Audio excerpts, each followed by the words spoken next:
Welcome here to Philadelphia, Pennsylvania, here on the campus of St. Joseph's University. As we're joined here by St. Joseph's head coach Cindy Griffin, now in her 18th season. Coach, got a couple practices under your belt so far. Any surprise performances, any surprises really to you so far as you've gone through it?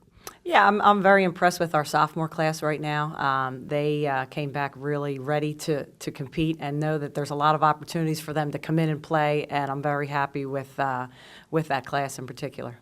Yeah, you mentioned a little bit, a lot of opportunity to play. You graduated a good amount of your roster, have turnover. What should fans know about the Hawks this upcoming season? Yeah, I think we're going to look different. I think we're going to be a little bit more guard-oriented than we have been in years past, and certainly lost a lot of scoring, lost a lot of rebounding in last year's class. But what this year's team is going to be able to do is shoot the three ball more often. Obviously we need to make them, but we're going to be taking a lot more perimeter shots than we have in years past. And a little bit of change also off the court with your staff. Can you just talk a little bit about Katie Kuser being pumped up and the return of Christina Fogarty? Sure. Katie has taken over as our assistant coach. She was previously our director of basketball ops and certainly a player for us and graduated in 2012. So Katie's been around the program a lot, especially in the last 3 years as the DOBO. And she's filling in a role for us as a recruiter and as an assistant coach on the court. Provides a lot of energy, enthusiasm, a love for the game, and I think it's contagious throughout our staff. And Christina Fogarty, to get her back from the real world, if you will, as a project manager. She was our GA for video 3 years ago, and 3 and 2 years ago, and to have her back in that director of basketball operations role, taking over for Katie has been great. She knows the program, she knows what we stand for. She's also a basketball junkie and really wants to move up in the profession on the administration side.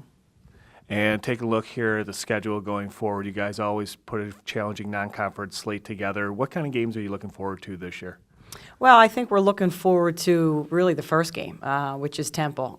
We open up with our Philly series, Temple, I believe it's Drexel, and then we're at Penn. So 2 of the first 3 are Big 5 games, and of course the Drexel being the City 6. So we're going to be, this team in particular has to get a lot of games under their belt early. And to get that game experience, because we really only have one player who's played over 30 minutes, and Alyssa Monaghan. Crystal Basin's played 22 minutes a game. So we really need court time and we need game time. And then moving to the A-10, the Hawks getting a couple postseason bids here lately. In the A-10, getting multiple bids last year in both the NCAA tournament and WNIT. Can you just talk a little bit about the strength of the A-10? Yeah, the A-10 is a fabulous league. Year in and year out, the consistency of the team, the players, the coaches has been our strong suit, and it's going to be very, very competitive this year. I think the team that returns the most is Duquesne, and followed by Dayton. Very strong teams. I think you'll see VCU. They have a lot of experience back from a team that was pretty young, but they're very, very talented. So you're going to see a lot of parity. I think 3 through 14. I think 1 and 2 with Duquesne and Dayton. I think are going to be tough to beat. But I think the parity of the league is going to make it really that much interesting come end of February and March. And then talking about looking into March, a shift this year, it's going to the A.J. Palumbo Center. Can you just talk a little bit about that move for the conference? Yeah, I think it's terrific. I think Duquesne has proved that they are a contender for the league year in and year out the last 4 years. And I was glad to see that it's actually back on campuses. I do believe that we've had a lot of success with that. I know that there has been a push for the neutral sites, which is fine, but obviously being in the league now this is my 18th year, I've kind of seen it full circle, and I do believe that that home sites can really be favorable for our conference and for national notoriety and fan support. And then coming off a run to the A-10 title game last year, what do you guys have to do to make another run this year?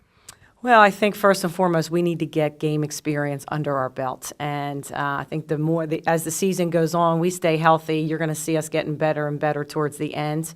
I think you have to get a little bit of luck down the stretch. Everybody's got to stay healthy.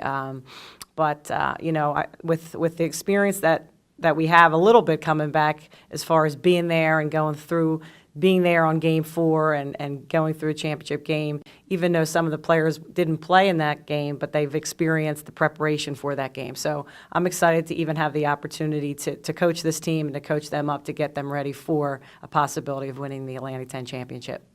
Coach Griffin, thank you for joining us today. Thanks, Jack. Hi, and welcome to Philadelphia here on the campus of St. Joseph's University as we talk about the Hawks Atlantic 10 season preview here with graduate student Avery Marz. Avery, welcome. Looking ahead for the season, what have you guys you had a couple practices now, what have you guys kind of looked forward to, seen the most out of your teammates so far? I think so far it's nice to get the group together. I know in summer we kind of split up groups, so to have everybody actually come together and be able to play some 5-on-5 has been really good, and I'm seeing a lot of good things as a captain. So. Now, taking a look at the team, you have a couple practices in. Any particular part of the team that's really surprised you, kind of shown themselves to pick it up pretty easily? I think it's nice to have Katie Jacot and Nyla back. Nyla's still coming back, but those are two players that were hurt last season. Nyla for a few seasons now. So to have them back in the mix of everything and all the drills, it's really nice to see. They're both very vocal and they lead on their own, so it's good for our team. Now this year, facing the same kind of tough schedule in the non-conference, are there any games that you're looking forward to more than others?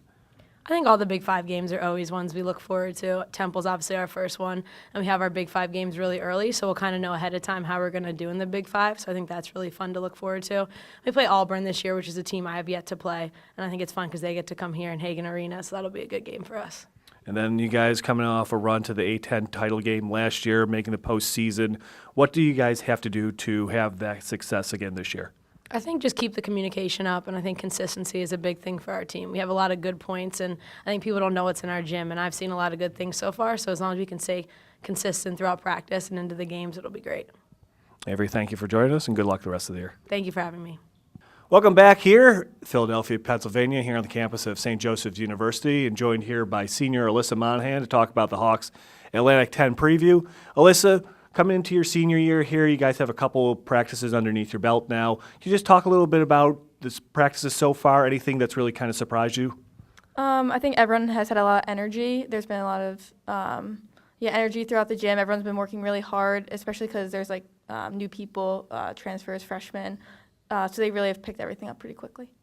Now with that, you guys have 5 newcomers. How has that transition been? Have people been picking up? Has anybody been really kind of standing out for you so far that you've seen? As far as the newcomers go, I think Katie, Mayock, and Lovin, because other ones have kind of been hurt a little bit, but they've been in and they've been working hard, getting the plays down, and yeah, they've definitely surprised me. Now, being a senior who kind of played a little bit all over the place with this traveling here and there, is there any games that you're looking forward to here in your senior season?